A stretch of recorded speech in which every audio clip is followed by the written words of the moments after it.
अगर आप किसी इंसान को हर रोज़ अपने घर के आसपास देखो और आपके कॉलोनी वाले आपसे ये कहे कि वो इंसान जिंदा ही नहीं है, तो आपका क्या रिएक्शन होगा?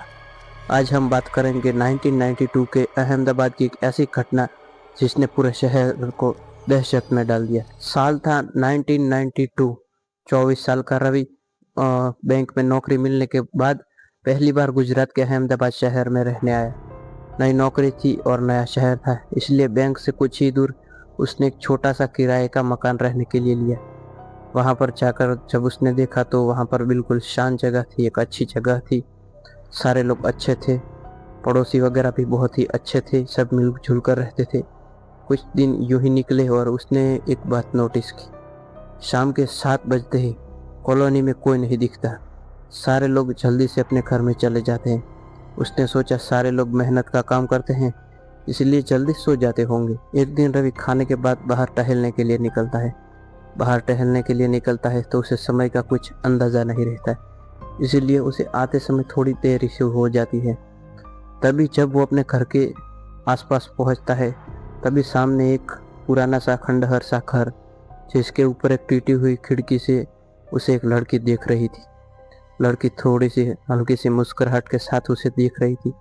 रवि ने भी उसकी ओर देखा, लेकिन रवि कुछ अच्छे से देख पाता उससे पहले ही वो लड़की अंधेरे में कहीं गायब सी हो गई।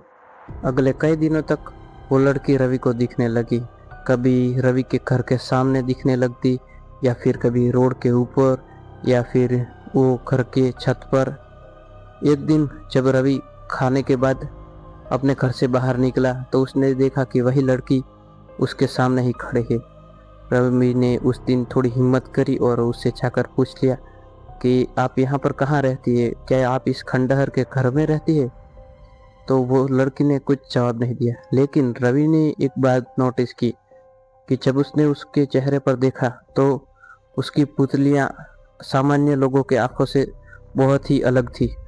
जाने उसकी पुतलियाँ पूरी अंदर चली गई, चेहरे पर एकदम पीलापन और हड्डियाँ सूख चुकी हो ऐसी दिख रही थी, मानो उसने कई दिनों से धूप ही ना देखी हो। अगली सुबह रवि उठता है और देखता है कि सामने सारे कॉलोनी के लोग मिलकर कुछ बातें कर रहे हैं, तो रवि भी वहां पर जाता है और सबसे बातचीत करने लगता है।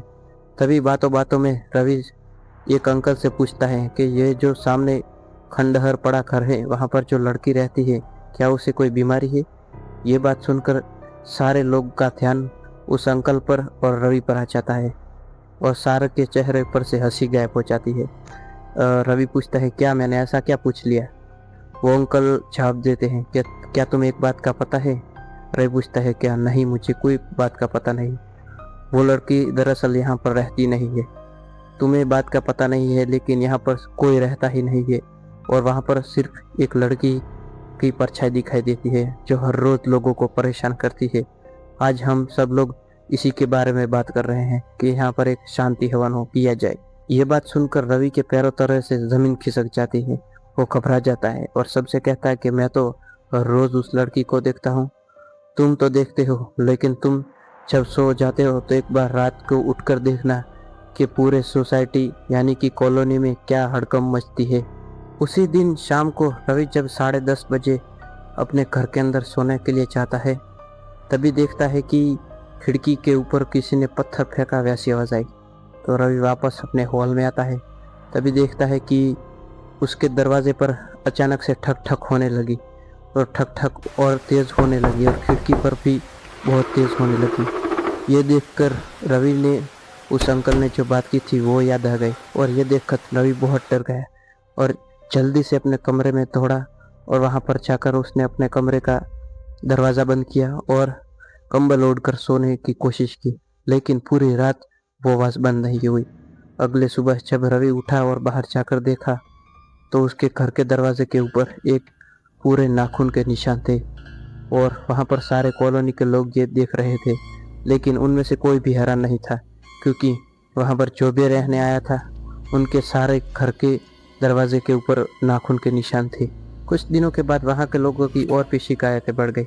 सारे लोग पुलिस में जाते थे और अर्जी वगैरह करते थे, लेकिन शुरुआत में पुलिस इन बातों पर विश्वास नहीं करती थी। लेकिन वहाँ पर से जितने भी लोग आते हैं वो एक जैसा ही बयान देते थे इसलिए पुलिस को थोड़ा शक हुआ और वहाँ पर जाकर उन्होंने इन्वेस्टिगेशन शुरू की। जब उस खंडहर घर के आसपास खोदकाम शुरू हुआ और सारी जांच पड़ताल शुरू हुई, तभी पुलिस को घर के पीछे पानी की टंकी जो थी वहाँ पर अलग से कंक्रीट डाली हुई दिखाई दे रही थी, जिस पर पुलिस का शक जाता है। तभी वहाँ पर खुदाई शुरू होती। थोड़ा अंदर खोदने के बाद कंक्रीट के हट जाने के बाद अंदर से एक लड़की का स्केलेटन मिलता है। और फॉरेंसिक लोगों ने जब उसकी जांच की तो पता चला कि ये मर्डर किया गया है और ये मर्डर आज से 5 साल पहले किया गया है। तो पुलिस इस बात पर पूरी इन्वेस्टिगेशन शुरू कर देती है।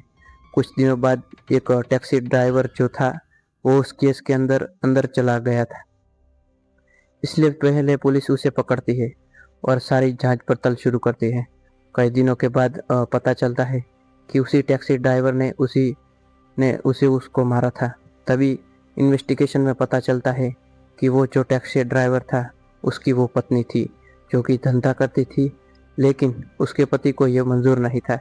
इसीलिए उन्होंने 3 लोगों ने मिलकर उसे मारकर उस पानी की टंकी के अंदर डाल दिया और ऊपर से कंक्रीट डाल दी। ये कहानी अहमदाबाद में पूरे जगह पर फेमस हो चुकी थी।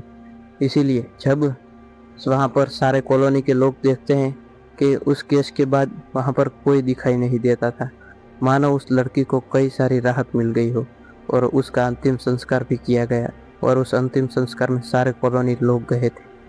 आपका क्या इस बात पर विश्वास है? कमेंट में बताना। अगर आपके साथ भी कई ऐसी घटना हुई हो तो मुझे शेयर करना। नेक्स्ट स्टोरी आपकी भी हो सकती है। Thank you.